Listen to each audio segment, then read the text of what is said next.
6-month-old Ahmed has a serious burn across his face and head. His family can't afford to buy wood, so his mother put whatever she could find on the fire to keep it burning. Sometimes these materials give off toxic fumes and the embers burn out of control. I had put nylon and plastic shoes into the furnace overnight while we were sleeping to keep us warm, and woke up with the tent on fire. By the time we started putting the fire out, my baby was burnt. Part of the problem is that visa restrictions mean Syrians in Lebanon can't earn for themselves. They can't legally get jobs unless they're sponsored by a Lebanese national.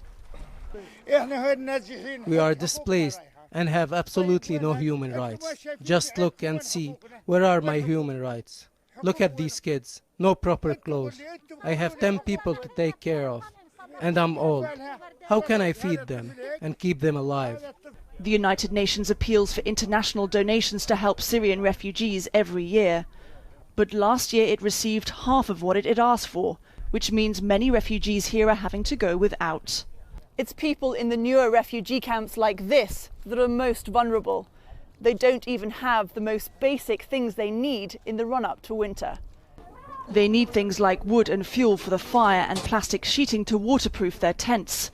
A Syrian refugee family needs around $400 to $500 a month to survive. Many are getting about a third of that. It's cold and water is leaking into the tents. And look at the tarps. We don't have plastic to cover it for the rain. Yesterday, an NGO brought us one tarp. What can that do to stop the leaking? The UN gives us some aid, but it's not enough. In a month, we get $150, but it's not enough. The UN says it's launched a new appeal for $2.48 billion to help Syrian refugees in Lebanon. So we're mostly concerned about people in exposed areas like the Bekaa, like North Lebanon, especially those who live in insecure shelters.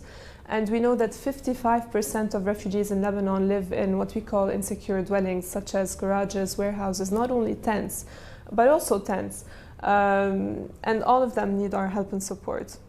But there are more than 1 million refugees here who may need help, most of them living below the poverty line. Back at baby Ahmed's tent, his mother, who's been in Lebanon for 3 years, can only hope things will get better, especially during these long winter days. Caroline Malone, Al Jazeera, Karak in the Bekaa Valley.